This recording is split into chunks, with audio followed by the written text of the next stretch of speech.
우리 블루라이트는 봄, 가을로 주위 사람들에게 복음을 전하고 나누는 시간을 가집니다. 그 일환으로 지난 2주 전부터 전도 시리즈 설교를 하고 또 추수감사절인 다음 주죠. 11월 18일에 초청 행사를 하게 되는데요. 오늘은 마지막 세 번째 기도하라 또 관계하라에 이은 초대하라. 초대는 전도의 유일한 통로입니다라는 제목으로 함께 말씀을 생각해 볼 것입니다. 여러분, 대학생이기 때문에 사자성어에 대해서 청년부보다는 많이 알 거라 생각하는데 혹시 백문이 불여일견이란 말이 있는데 혹시 무슨 뜻인지 다 아시죠? 네.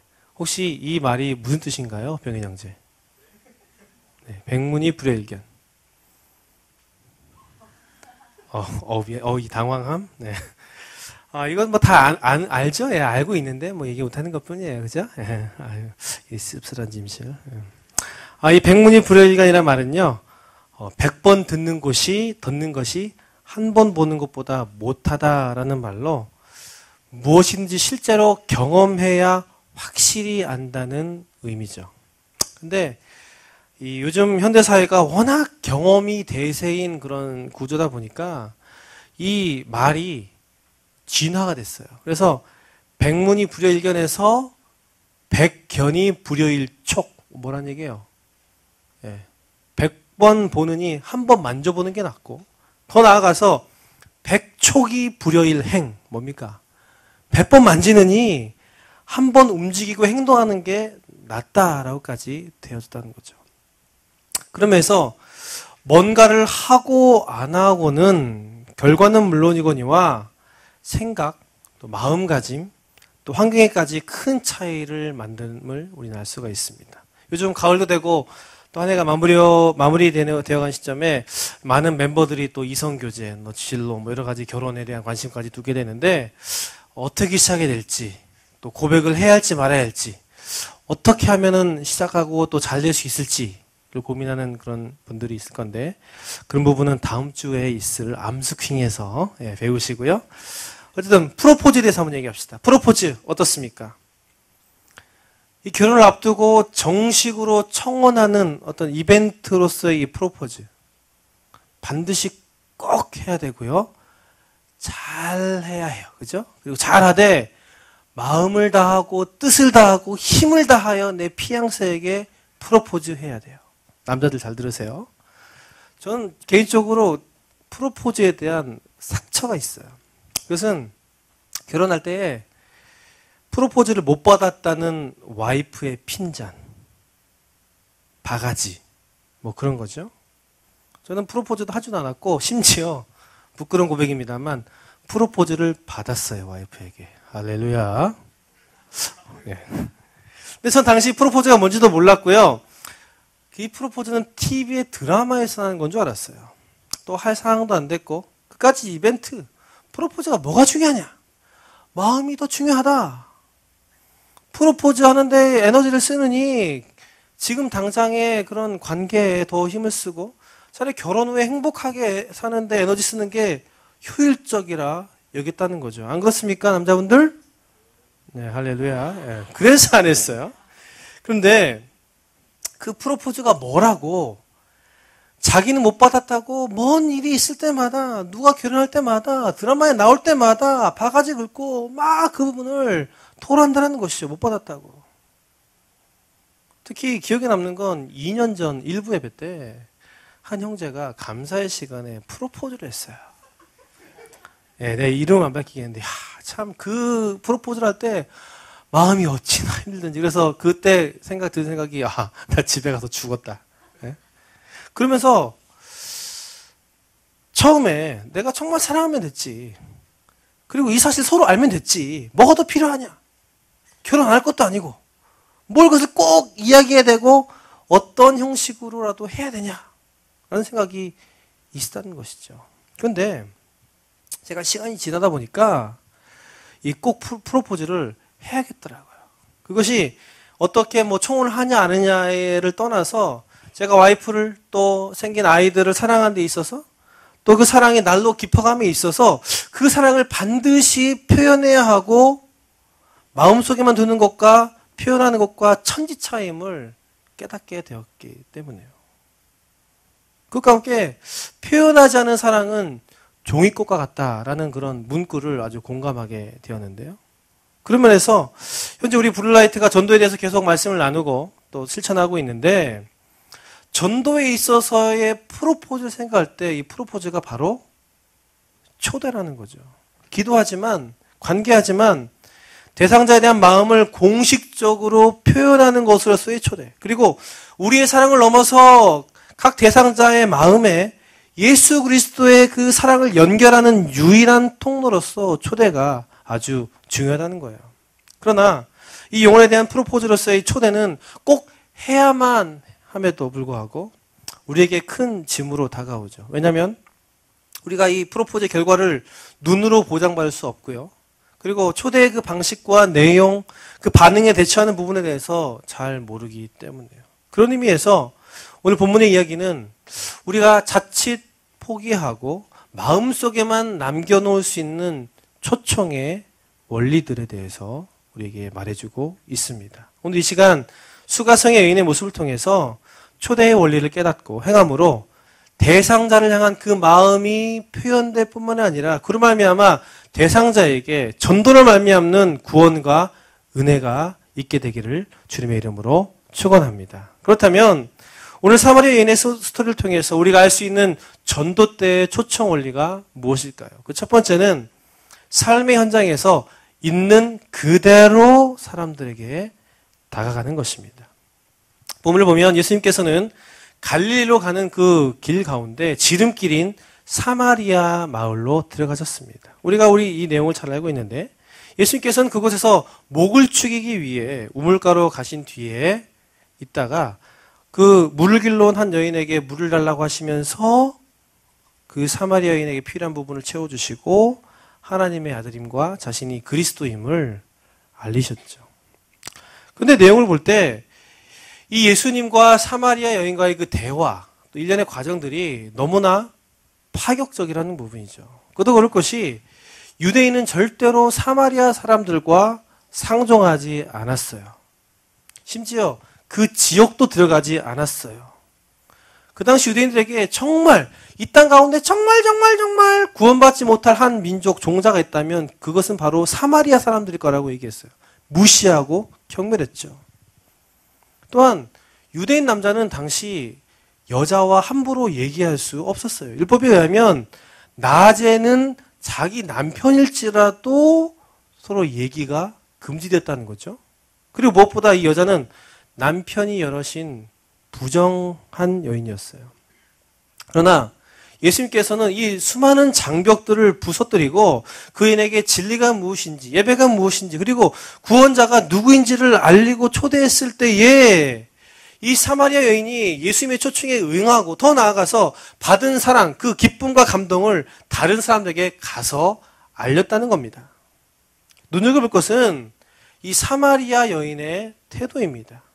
그녀는요, 예수님이 누구인지, 복음이 무엇인지 알게 된 후에 사람들에게 예수님을 알리되 경험 온 것을 그대로 전함으로 초청했어요. 여기서 있는 그대로의 초청이라는 것이 두 가지 의미가 있는데, 첫째가 무엇이냐면 그녀의 초청이 진리에 대한 긴박한 초청이고요. 두 번째는 진리로 말미암는 그 사실을 단순히 전한 초청이었다는 거죠. 먼저 사마리아인이 보인 이 초청의 긴박성이라 함은 그녀가 예수님께로 받은 그 기쁨과 그 영향력들을 100% 온전히 동네 사람에게 전달하는데 어떻게 해요? 즉각적인 초청을 하고 있다는 거예요. 28절 말씀. 여자가 물동이를 버려두고. 무슨 말입니까? 그녀가 예수님이요. 처음 볼 때는 유대인의 한 청년이다라고 봤는데 그 사람이 메시아라고 생각하고 받아들이자마자 곧바로 사람들에게 다녔다는 거예요. 가장 따끈따끈할 때. 여러분, 정보 혹은 사실 전달에 있어서 얼마나 이것이 영향력을 끼치냐의 결정적인 요인이 있다면 그것은 바로 스피드입니다. 제가 몇 년 전에 실패하는 마케팅에서 배우는 12가지 교훈이라는 책을 좀 읽었는데요. 그 당시 그 책이 상당히 센세이션을 일으켰어요. 왜냐하면 그 저자가 대기업의 마케팅을 담당하는 사람이었고 그 책의 내용이 실패한 대기업의 그런 사례를 통해서 어떻게 하면 마케팅을 잘할 수 있을 것인가에 대한 실제적으로 교훈이 있기 때문에. 그런데 결론 부분에 밝힌 저자가 뽑은 마케팅의 가장 중요한 점이 놀랍게도 어떻게 하면 된다. 마케팅 이렇게 하면 성공한다라는 그런 방법이 아니라 소비자들과 끊임없이 접촉하는 거라고 밝힌다는 거예요. 그러면서 해당 상품이 실패냐 성공이냐는 임팩트 있게 그 상품을 소비자들에게 얼마나 빠른 시간 안에 그 파워를 전달하느냐. 즉 전달 소요 시간에 마케팅의 결과가 갈린다는 것을 강조하고 있다는 거죠. 동의가 되시나요? 저는 지난 주말에 인생에 큰 사건이 있었습니다. 그것은 바로 미니 아이패드의 출시였어요. 저 개인적으로 애플 제품에 대한 기대가 있는 편입니다. 그런데 사실 막연한 생각이죠. 좋다, 새로운 게 나왔다더라. 그런데요, 제 블루라이트 멤버 중에 그것을 미니 아이패드를 산 지 며칠 안 된 따끈따끈한 그 미니 아이패드를 갖고 온 걸 보고서 이리저리 막 둘러보면서 만져보니까 또 구입 후에 실제 이것이 지금의 이 아이패드와 어떻게 다른지 비교하고 이게 좋아요라고 이야기를 들으니까 광고에 있던 아이패드가 내 가슴 속에 들어왔어요. 이제 그 미니 아이패드는 나의 미니 아이패드예요. 그래서 이번 주 내내 그 미니 아이패드가 좌우에 나선 그 어떤 것보다 예리하게 나의 혼과 영과 관절과 골수를 쪼개서 흔드는 일들이 있었죠. 근데 왜 그럴까 생각해 보니까요. 이 신제품이 주는 기대를 넘는 강한 뭔가의 영향력이 저한테 있었다는 거죠. 만약 이 미니 아이패드에 대해서 좀 더 뒤에 들었다면 아무리 새 제품이고 좋다 하더라도 이번 주에 제가 경험한 그 받은 파워와 비교할 때 그다지 이렇게 크지는 않았을 거예요. 그런데 이게요, 비단 어떤 상품에만 해당되는 것뿐만 아니라 영화, 식당에서도 마찬가지라는 거예요. 초반의 그 전달력, 초반의 그 입소문이 흥행과 성패를 좌우한다는 겁니다. 다시 말해, 그 타이밍이 빠르면 빠를수록 전달의 파급력이 그대로 이어진다는 거예요. 그런데 하다못해 마케팅, 물건도 이렇게 이 정도인데 사실과 감동에 관한 거라면 더하면 더했지 그 영향력이 덜하지 않다는 거죠. 더구나 그 어느 것과도 비교할 수 없는 이 구원의 감동, 구원받게 하신 이 예수 그리스도로 말미암는 스토리의 파급력은 상상을 초월한다는 거예요. 본문의 이 사마리아 여인은 예수님께로 받은 그 사실, 감동, 복음의 이 임팩트를 가장 리얼하게 전달했다는 거예요. 어떻게? 그대로, 그 즉시의 초청으로. 그렇다면 그녀의 있는 그들의 초청이 단순한 사실을 전달했다는 것은 무슨 의미일까요? 이것은 예수님과 함께한 자신만의 스토리를 과감없이 이야기했음을 의미합니다. 사마리아 여인은요, 사람들에게 그 초대할 때에 즉시 했음과 동시에 주님께서 자기에게 행한 일을 단순하게 나눴어요. 29절 앞을 보니까 내가 행한 모든 일을 내게 말한 사람에 대해서 소개하고요. 39절 앞부분 여자의 말이 내가 행한 모든 것을 그가 내게 말하였다 증언함으로. 이 여자가 예수님께 사람들을 초대할 때에 단순히 자신이 경험한 것을 이야기했을 뿐이라는 거죠. 그런 의미에서 초대 참 쉬워요. 그런데 이 눈여겨볼 것은요, 제가 방금 29절, 39절을 읽었는데 말하는 시점만 다를 뿐. 29절은 사마리아 여인이 얘기한 거고 39절은 요한복음의 저자가 말하는데 이 두 부분이 똑같은 단어로 똑같이 2번 반복되고 있다는 거죠.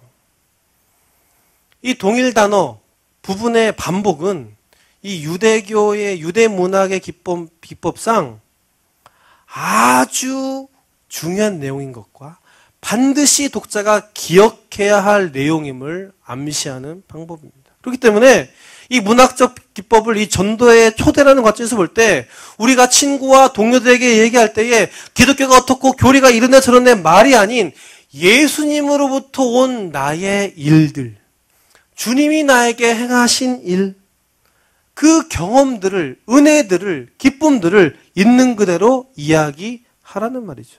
설사 그 일들이 이야기가 듣는 사람에게 특별한 것이 아닐지라도 그대로를 말하는 게 중요하다는 거예요. 어떻게 교회 나가게 됐는지, 언제 예수님을 구원자로 믿게 됐는지, 하나님과 기독교에 대한 생각이 어떤 식으로 무엇 때문에 변했는지 그대로 이야기하면 된다는 거죠. 혹시 너무 오래돼서 뻔한 이야기여서 하기 어렵다? 그렇다면 여러분 요즘 여러분이 경험한 스토리를 이야기하십시오. 성경을 읽다가 감동이 되는 부분, 알게 된 내용 얘기하세요. 우리가 매주 큐티, 큰숨 맑은 샘을 사라고 얘기하는데 매일 그 큐티라면서 용기를 얻은 부분 이야기하시라고요. 찬양을 하면서, 기도하면서, 예배드리면서 해결되고 다시 좋아진 일. 또한 우리 블라이트에서 셀 멤버와 함께하며 느낀 기쁨 등을 경험한 그대로 소개하다는 거예요. 이야기하라는 겁니다. 여러분, 내가 예수님을 믿고 믿으면서 달라지고 바뀐 것보다 더 큰 기적과 놀라운 이야기가 어디 있겠어요? 사람들 잘 보세요. 이 사람들이 처음 듣는 것은 나의 스토리, 나의 변화지만 그것만으로 충분하다는 거예요. 왜? 기억할 건 내가 경험한 나의 단순한 이야기지만 그것이 하나님의 이끄심에 의해서 하나님께로부터 온 일이기 때문에 하나님 나라의 스토리라는 거예요. 나의 스토리이기도 하지만. 그렇기 때문에 이 스토리를 듣는 사람들에게 하나님께서 역사될 수밖에 없다는 겁니다. 이 사마리아 여인이 예수님에 대해서 얘기한 건 기적을 베푸신 예수님, 능력을 행하신 예수님, 이랬다 저랬다 설교하신 예수님이 아니라 단지 자기의 인생이 어땠는지를 맞추고 예배에 대해서 하신 예수님이었을 뿐이라는 거죠. 그러나 그 그대로를 얘기했을 때에 사람들은 초청되었고 그 결과 많은 사람들이 예수님을 믿게 되었어요. 39절 말씀, 여자의 말이 내가 행한 모든 것을 그가 내게 말하였다 증언함으로 그 동네 많은 사마리아인들이 예수를 믿은지라. 그러면서 볼 때 전도를 아주 잘하는 사람이 교회 내에서 어떤 사람일 것 같아요? 제 선택을 두 가지를 줄게요. 오랫동안 계속 교회에 다니면서 믿음이 아주 좋은 사람일까요? 아니면 믿은 지 얼마 안 되는 새로운 멤버일까요? 누굴까요? 주연 자매. 네, 새로운 멤버. 아주 잘 맞춰요. 딩동댕, 빙고. 앞집에 사는 개 이름은 아니고요. 네. 왜 그러냐 하면, 미안해요. 미안해. 잘못했어요. 용서해 주세요. 네. 이 새 멤버들이 초청에 탁월한데 왜 그러냐면, 믿은 지 얼마 안 되다 보니까 구원, 또 예수님에 대한 감격이 뜨거워. 그래서 이 뜨거움을 이야기하되 여기저기 다 쑤셔가면서 벌려가면서 한다는 거예요. 이 친구 저 친구 동시다발적으로 전달의 스피드가 짱입니다요. 다른 사람들처럼 내가 언제 전도해야지? 때가 되면 얘기해야지? 안 그래요. 그냥 만나면 좋은 친구인 예수님을 전한다는 거죠. 그리고 전도할 때 어떻게 얘기합니까? 자기 스토리를 단순히 얘기해요. 야, 내가 기독교에 대해서 이렇게 생각했는데 이렇게 바뀌었다? 예수님 믿고 내가 이런 거 알게 됐다? 교회 다니면서 내가 이렇게 달라졌다? 듣는 사람이 전도 되건 안 되든 떠나서 속이 안 나는 거죠. 그리고 놀라운 거는 그 들음의 결과로 초대받게 되고 또 초대받아서 예수님에 대해서 알게 되고. 그런데요, 저는 오래 신앙 믿은 지 오래됐는데요. 실망하지 마세요, 그런 분들. 우리에겐 활활 타오르는 이 신앙의 뜨거움, 팔딱거림은 없을지 몰라도 신앙의 저력은 있어요. 비록 관계로 볼 때 이 동시다발적으로 이 스피디함은 없을지라도 특정 몇몇에 대한 깊은 관계의 속도는 우리가 짱이죠. 또 이 구원받음의 따끈따끈한 경험은 없을지라도 매일 가운데 따끈따끈한 하나님과의 스토리가 풍부하다는 거죠. 문제는 받은 은혜를 경험한 주님을 즉시 혹은 그 경험한 사실 그대로로 초대하느냐 마느냐. 사랑하는 여러분, 여러분이 경험한 하나님, 예수 그리스도로 말미암는 이 은혜들을 여러분이 있는 곳에서 그대로 즉시 또 경험을 나눔으로 초대의 자리로 나아가시기를 주의 이름으로 축원합니다. 우리의 삶 가운데 이끄시고 우리의 발을 가볍게 하신, 기쁘게 하신 그 하나님께서 우리의 얘기가 전달되는 친구, 동료들에게 동일하게 하나님의 역사하실 줄, 동일한 은혜가 하나님께서 역사할 줄 믿습니다. 이 초대의 모습과 은혜가 이번 한 주 초청하는 우리 멤버 모두들에게 있기를 주님의 이름으로 축원합니다. 그렇다면 이 사마리아 여인의 스토리를 통해서 우리가 알 수 있는 전도 때의 또 다른 초청 원리가 무엇일까요? 그 두 번째는 와서 보라의 원리입니다. 오늘 이 사마리아 여인은 예수님이 이 땅에 메시아임을 안 후에 곧장 동네로 들어가서 사람들에게 예수님을 소개할 때에 초청하는데 그 말이 너무 단순하죠. 29절 말씀, 와서 보라. 이는 그리스도가 아니냐 하니. 근데요, 이 와서 보라의 원리는 초대하는 그런 과정에 있어서의 앞서 말한 그 첫 번째 대지의 부분과 비교할 때에 방향이 거꾸로 옵니다.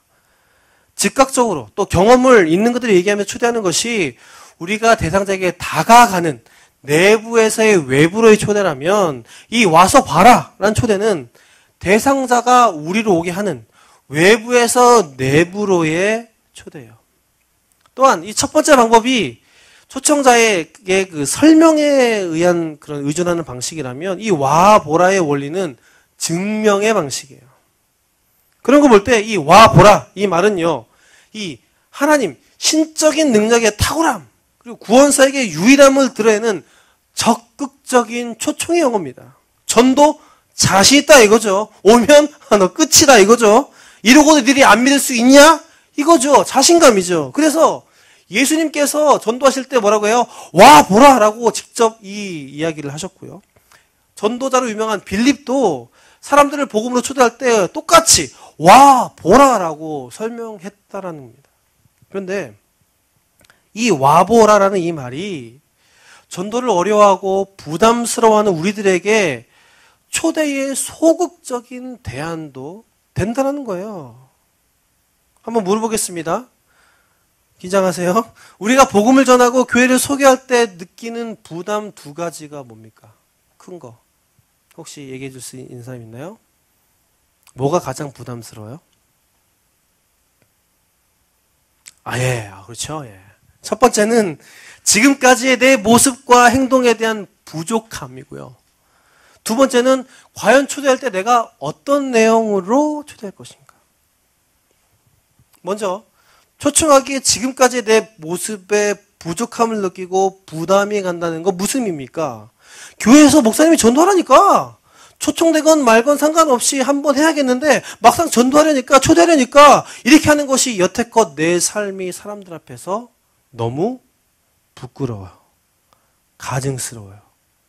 평소에 좀 친절했고 매너 있게 했다면, 일을 정말 탁월하게 했다면, 말을 곱게 했다라면 좋았을 텐데 내가 사람들 앞에서 한 것이라고는 오직 빠져나갈 잔머리만을 고집하며 즐거워하며 뒷담화들을 주야로 묵상했어.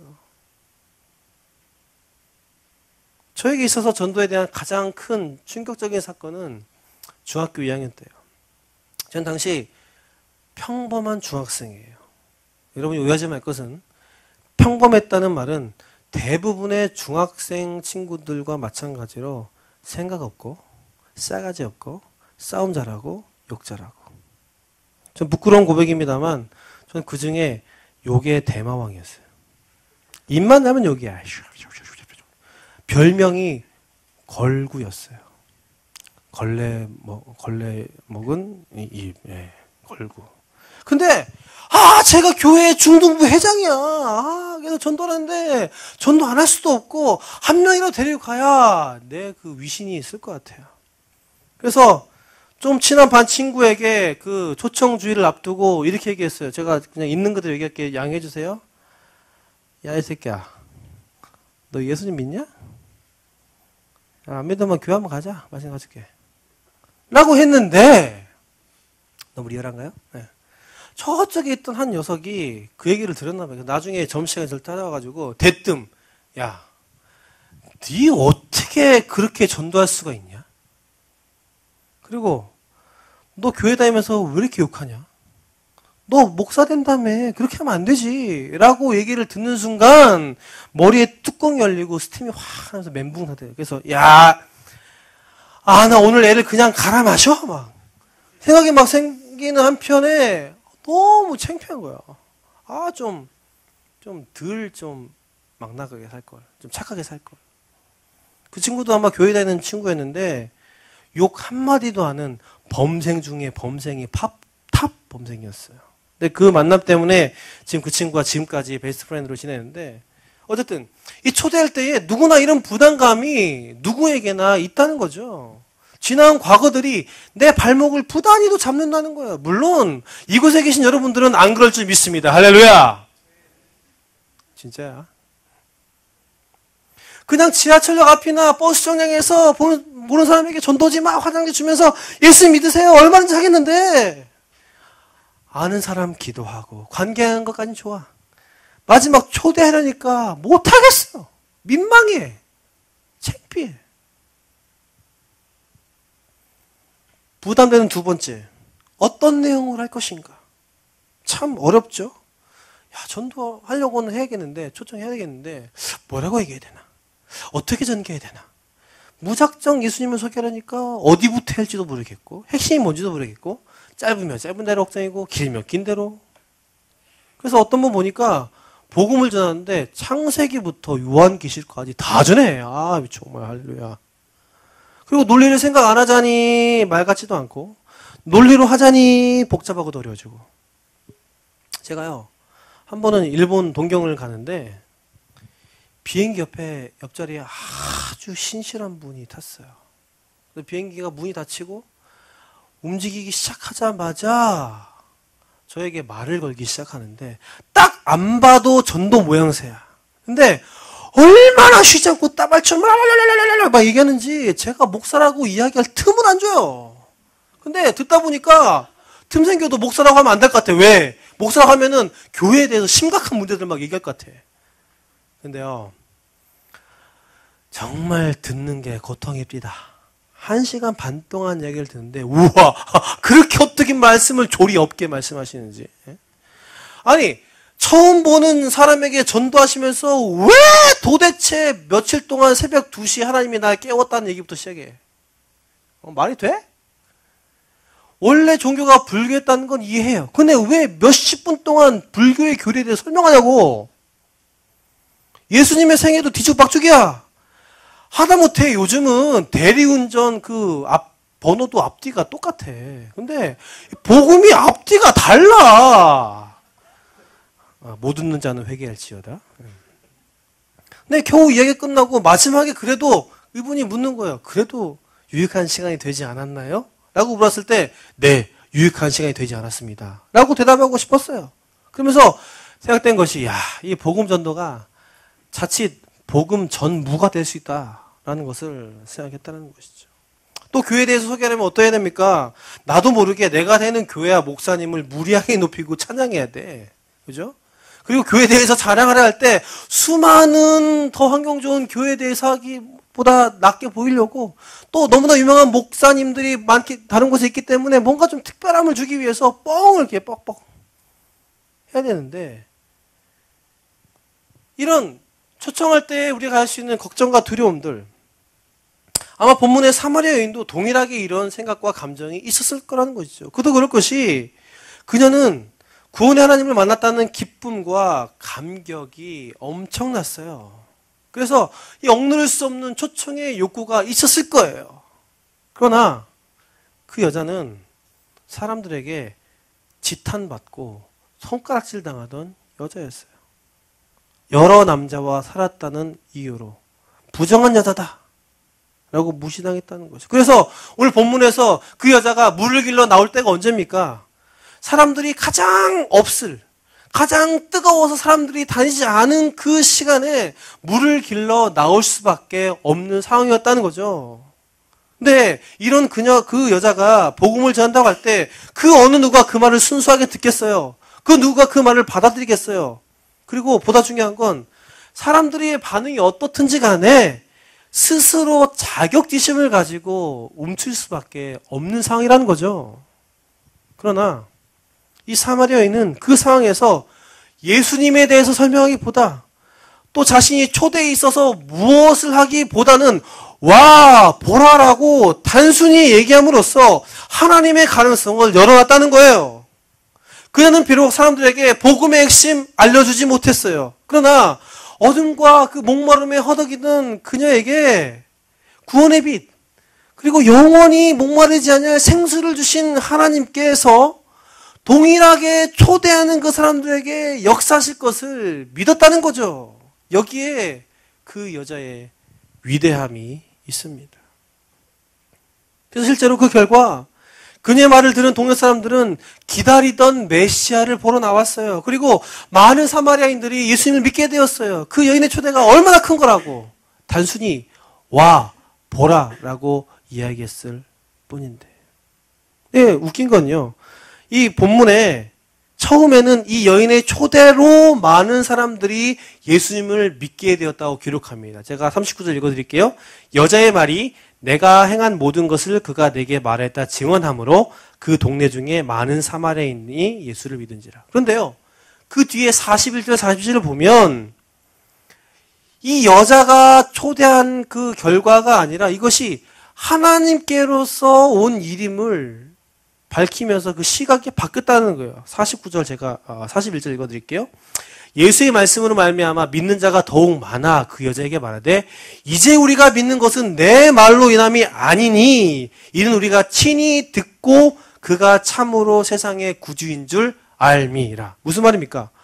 와서 봐라 라는 짧은 소개가 있었다 할지라도 하나님께서는 그 영혼들을 책임지시고 구원의 일을 이루신다는 겁니다. 그래서 그들은 이후에 예수님을 이틀 동안이나 더 붙잡아서 말씀을 들었고 그러면서 예수님이 구원자임을 알아 고백하게 되었어요. 작은 사마리아 여인을 통해 그 작은 와서 보라라는 그 말을 통해서 그 마을 전체가 예수님을 구주로 고백하는 부흥의 대역사가 일어나게 되었다는 겁니다. 사랑하는 여러분, 그런 면에 있어서 여러분 전도하지 마세요. 전도하지 말고 초대하십시오. 그리고 초대할 때 그냥 와 봐라라고 얘기만 하십시오. 예배, 교회 사무실, 공연장 한번 놀러만 오라고 얘기하세요. 요번에 오면 좋고 안 오면 어쩔 수 없고 다음에 또 하면 되고. 우리에게 중요한 건 전도가 아니라 초대하는 것이고 초대해 보는 것입니다. 복음 전도는 교회에 맡기세요. 그 사람이 교회에 정착할 것인지 믿게 될 것인지는 하나님께 맡기세요. 하나님께서 그 영혼을 이끄시고 우리는 단지 어떻게? 슬램덩크? 거둘 뿐. 왼손은 그냥 거둘 뿐. 하나님의 일 우리가 그냥 거둘 뿐.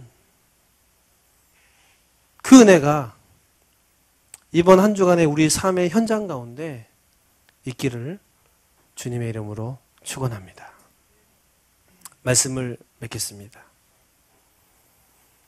여러분이 잘 아는 크리스천 스포츠맨의 대명사 유명한 이영표 선수. 혹시 이영표 선수가 어떻게 예수님을 믿게 됐는지 알고 계시나요? 이영표 선수는 축구 선수, 특별히 국가대표 선수들의 영적인 멘토인 이 박애녹이라는 집사님이라는 분을 통해서 예수님을 믿게 되었는데요. 이 집사님이 축구를 매우 좋아했대요. 그래서 축구를 보는데 눈에 띄는 선수를 TV를 통해서 발견했다는 거죠. 경기 매너 좋고 정말 열심히 뛰는 선수가 이제 눈에 띈 거죠. 그런데 그 집사님의 눈을 사로잡은 건 이 선수가 반칙을 당해도 화나는 상황이 생겨도 남처럼 흥분하거나 욕을 하지 않는다는 거예요. 그럴 뿐더러 눈 하나 찡그리지 않고 항상 웃으면서 경기에 임했다는 거예요. 그래서 처음에 드는 생각이 저런 선수가 하나님을 믿으면 정말 좋겠다라는 생각을 했다는 것이죠. 그래서 기도하기 시작했대요. 그런데 그 집사님 말이 그렇게 기도만 하는 게 너무 힘들더라는 것이죠. 그래서 뭔가 행동을 보여야 그냥 막연한 기도, 금방 마음에서 없어질 기도가 안 될 것 같아서 기독교 관련 책을 사서 인터넷에서 그 구단 그 주소를 찾아서 그 책을 보냈다는 것이죠. 그러면서 책에 메모 넣어가지고 언제 한번 시간에 만났으면 좋겠다. 어떻게 보면 참 부지런지시죠. 그죠? 누가 보겠어요?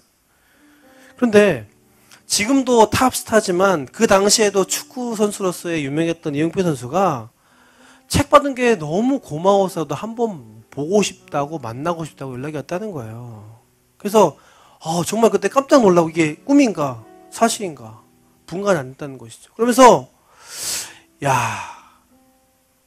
정말 좋긴 한데 혹시나 이영표 선수가 나는 전도를 하기 위해서 만나고자 하는데 이영표 선수가 팬 관리 차원에서 그냥 한번 만나는 게 아닌가라는 걱정을 가했다고 그래요. 근데 나중에 만나 들어보니까 실제로 팬 관리 차원에서 만나기도 했다고 그러더라고요. 근데 이분이 만나서 무슨 말을 해야 할지 막 고민하다가 도대체 해답이 안 난다는 거죠.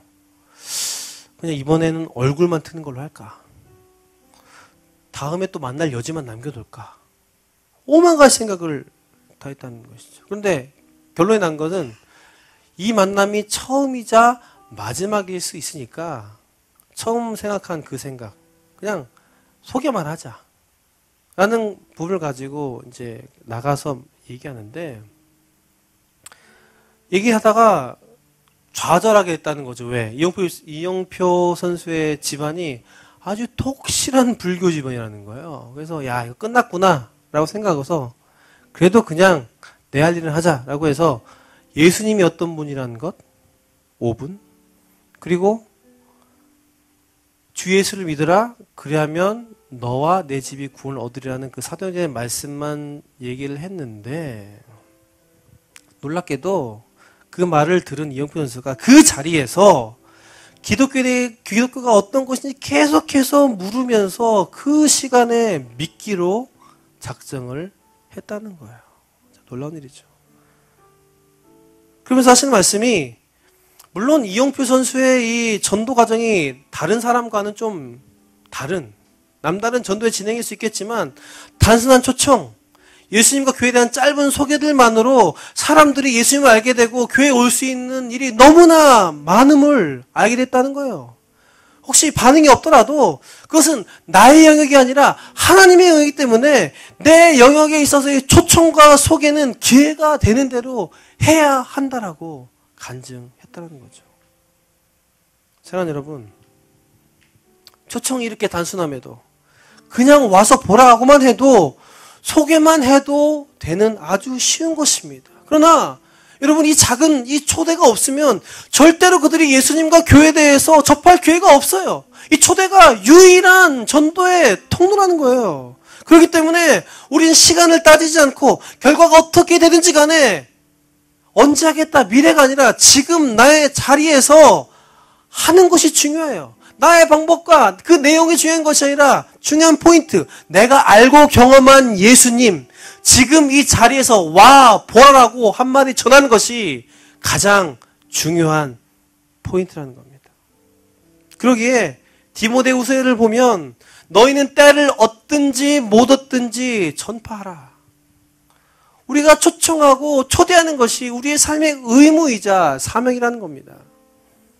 바라기는 우리가 다음 주면은 전도 초청을 하게 되는데, 이 전도 주간을 맞이해서 이 귀한 초청의 역사, 초대의 역사가 여러분의 학교와 직장 가운데 있게 되어지기를 주님의 이름으로 축원합니다.